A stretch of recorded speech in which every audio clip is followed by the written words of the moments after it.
yang masih hidup, ya kita tak akan pernah bisa bertakwa. Apalagi ngaku-ngaku masuk agama Islam, masuk sebuah agama yang mana di dalam sebuah agama itu pasti yang dicari Tuhannya yang menciptakan dirinya.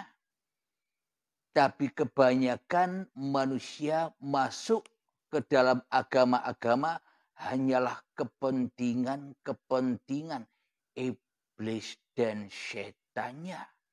Kepentingan-kepentingan hawa nafsunya daripada kepentingan Tuhan yang telah menciptakannya. Nah, jadi cocok sudah. Jadi cara taubatnya harus ketemu pintu taubat atau baiat. Maknanya harus mati dulu. Harus ketemu dengan kiamatnya. Baru bisa kita tenggelam di dalam kodok dan kodarnya Allah. Jadi disitulah barang siapa beriman kepada kodok dan kodarnya Allah, disitulah surga itu, disitulah kenikmatan itu. Selama ini karena kita belum mati, karena kita belum ketemu kiamat, kita selalu bandel dan bangkang dengan kodok dan kodar yang Allah berikan pada kita. Kebanyakan kita komen-komen, aku banyak ibadah kok masih miskin saja. Aku sudah banyak berdoa kok masih gini-gini saja. Pasti komen selalu menjelek-jelekkan Allah di dalam hatinya. Dan memulia-muliakan hawa nafsunya sebagai yang dipertuhankan di dalam hati kita selama ini. Kenapa? Karena belum beriman, tak punya iman, apalagi bisa masuk Islam, apalagi menjadi mu'alaf di sisi Allah.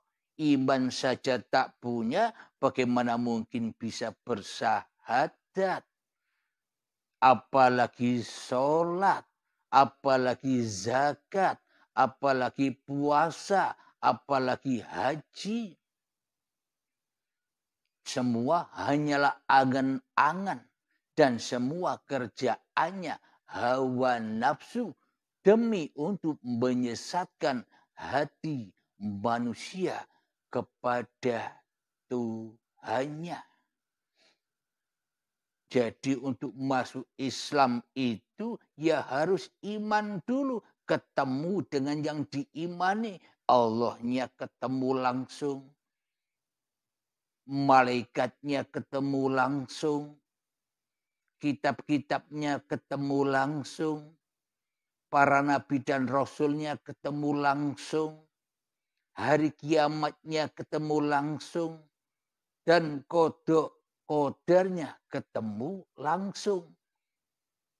Jadi setelah ketemu langsung, maka bisa masuk pintu rukun Islamnya. Baru bisa bersyahadat. Syahadatnya pasti benar.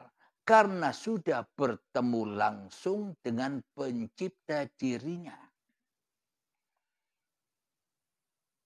Bila yang ada masih hawa nafsunya berkedudukan menjadi Tuhan di hatinya, bagaimana mungkin bisa dikatakan Islam di sisi Allah? Bisa selamat hatinya menuju kepada Allah. Pasti tersesat jalannya. Man kana fi hadhihi a'ma.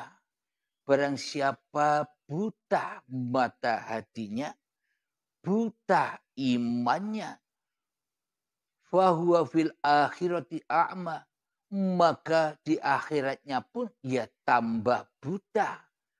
Wa adallu sabila, dan tersesat-sesat jalannya. Maknanya barang siapa di dunia ini tak kenal Tuhannya, maka akhirat atau hatinya masih cinta kepada dunia. Hatinya tidak mau meninggalkan dunia, masih umek dengan dunia. Jadi sholatnya sholat dunia, ibadahnya ibadah dunia, yang mana hatinya menghadap dunia. Ingat dunia, inilah yang dikatakan mangkana fi hadhihi a'ma. Barang siapa buta mata hatinya, wa fil akhirati a'ma, maka hatinya pun buta kepada Tuhannya. Wa adallu sabila, maka sesatlah solatnya, sesatlah ibadahnya, sesatlah apa yang dilakukannya selama ini. Tersesat semua. Karena tak ada iman sedikit pun di dalam hatinya kecuali iman kepada inna syaitana lakum aduwwum mubin. Sesungguhnya setan itu adalah musuh yang nyata bagimu. Jadi yang nyata di dalam hati kita siapa?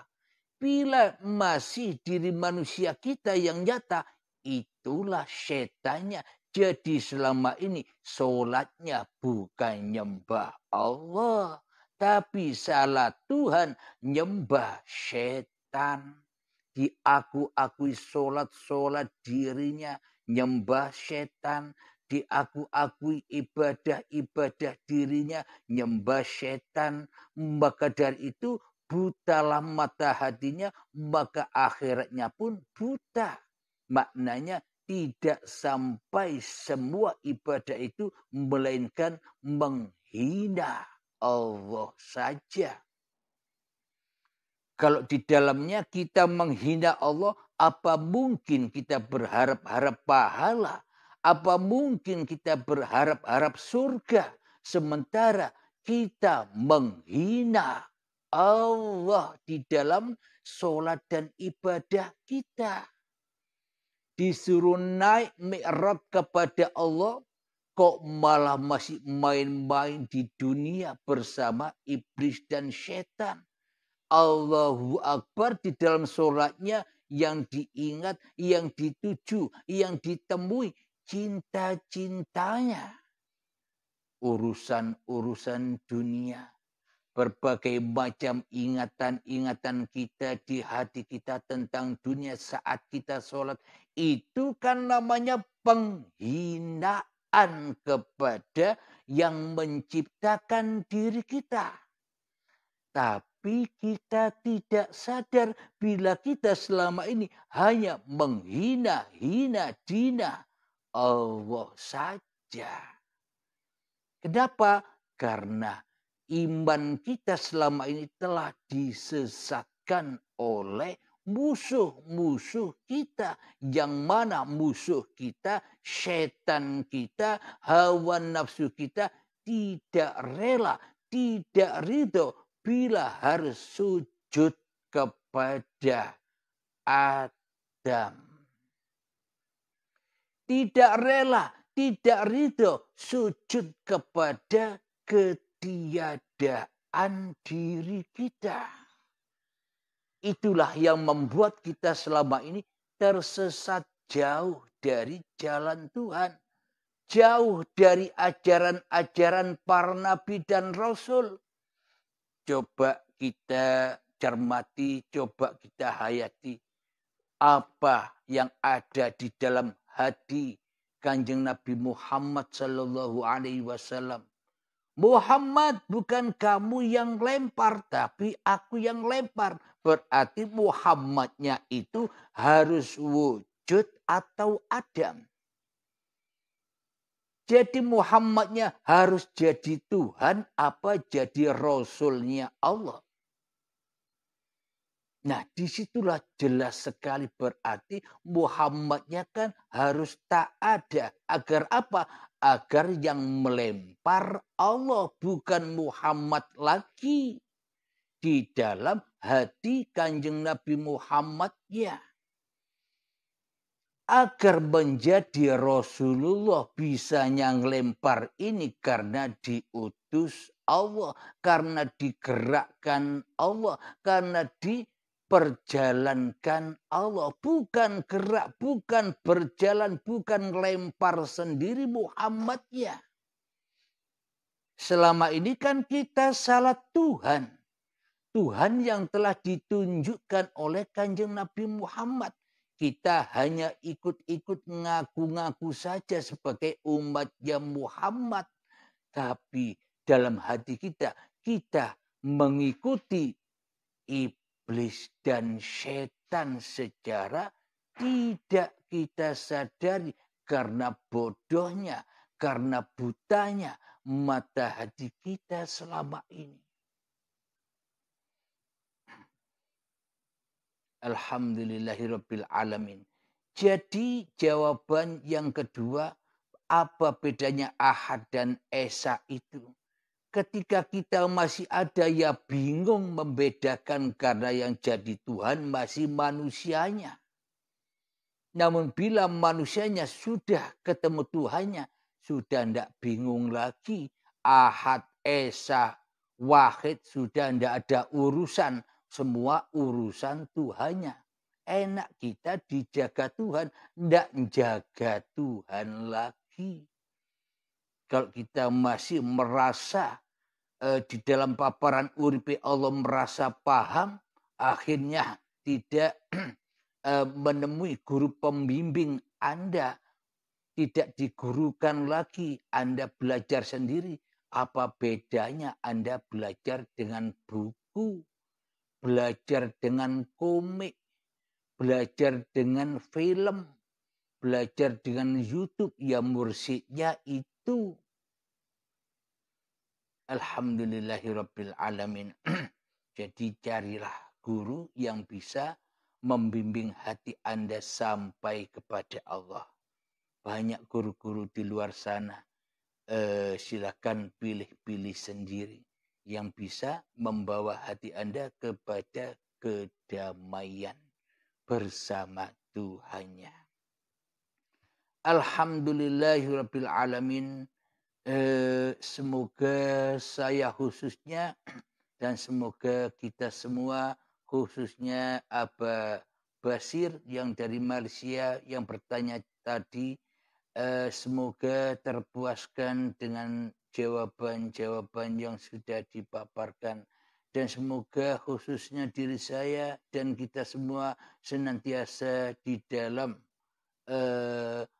dipahamkan oleh Allah dengan paparan-paparan ini. Amin ya rabbal alamin. Sebelum kita akhiri, kita gemahkan salawat dzalimin daf'ul bala. Allahumma sholli ala sayyidina Muhammad wa asghili zalimin bizalimin.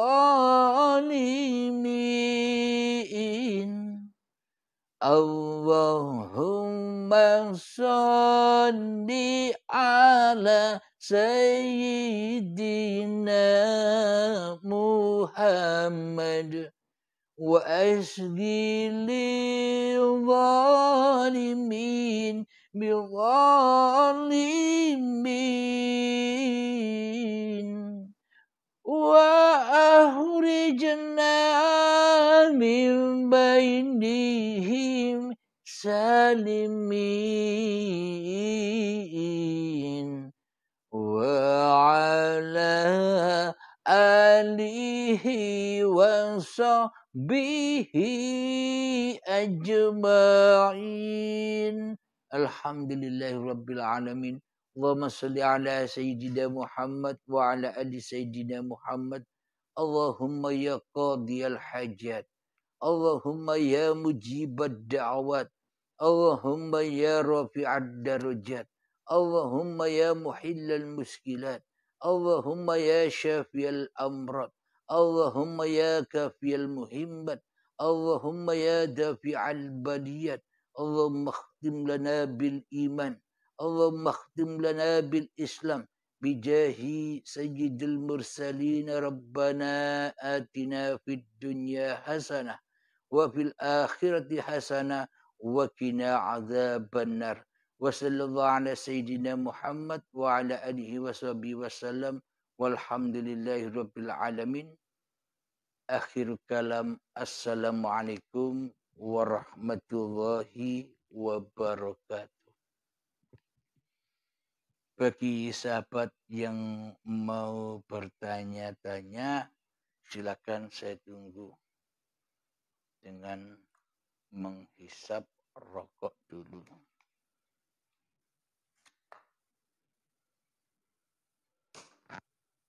Sambil kita hiburan lagu-lagu dulu ya.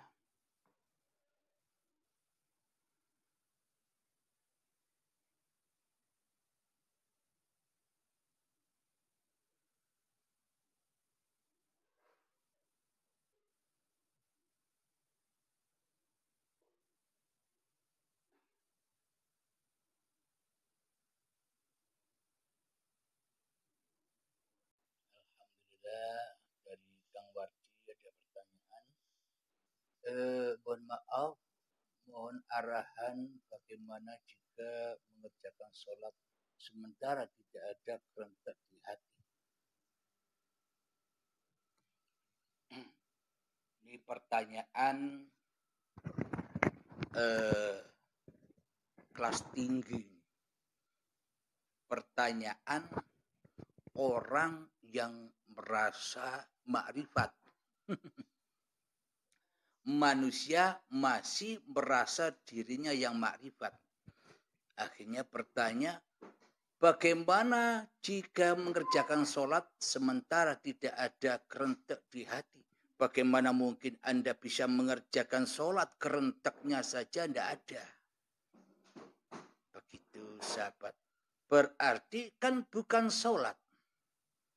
Jika kerentaknya tidak ada, tapi sholat ya sama saja dengan hawa nafsu yang mengerjakannya. Jadi mohon jangan salah memahami hakikat dan makrifat. Bila masih merasa adanya kerentak dan merasa mengerjakan sholat, kan berarti manusianya yang masih merasa makrifat, yang masih merasa berbuat. Begitu jawabannya Kang Wardi. Semoga saya dan kita semua dipahamkan oleh pertanyaan Kang Wardi. Alhamdulillah, jadi pertanyaannya agar bisa kita aplikasikan terutama untuk saya sendiri dan kita semua, serta untuk yang bertanya sama-sama mendapatkan ilmu. Bila ada yang bertanya, itulah faedahnya kalau ada yang bertanya. Kalau tidak ada yang bertanya ya nyantai-nyantai kita dengarkan lagu sambil saya tunggu pertanyaan yang selanjutnya. Alhamdulillahirrabbilalamin. Maka dari itu diperlukanlah guru pembimbing untuk menjawab semua pertanyaan-pertanyaan yang menggeliat di dalam hati kita.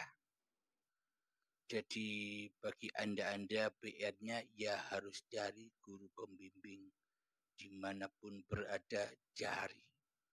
Dari dulu di area tempat Anda berada, siapa yang bisa mengantarkan jiwa Anda kepada Tuhan yang menciptakan Anda. Jadi jangan merasa kita sudah paham, jangan merasa kita sudah tahu, jangan merasa kita sudah makrifat. Itu tambah jatuh. Karena tak ada guru pembimbingnya, akhirnya yang membimbing sebagai penasehatnya ya hawa nafsunya sendiri. Itu yang membahayakan pemahaman kita selama ini. Alhamdulillahirrabbilalamin. Bila tak ada pertanyaan lagi, mohon maaf bila ada tutur kata yang kurang berkenan di hati. Dan akhir kalam, Assalamualaikum warahmatullahi wabarakatuh.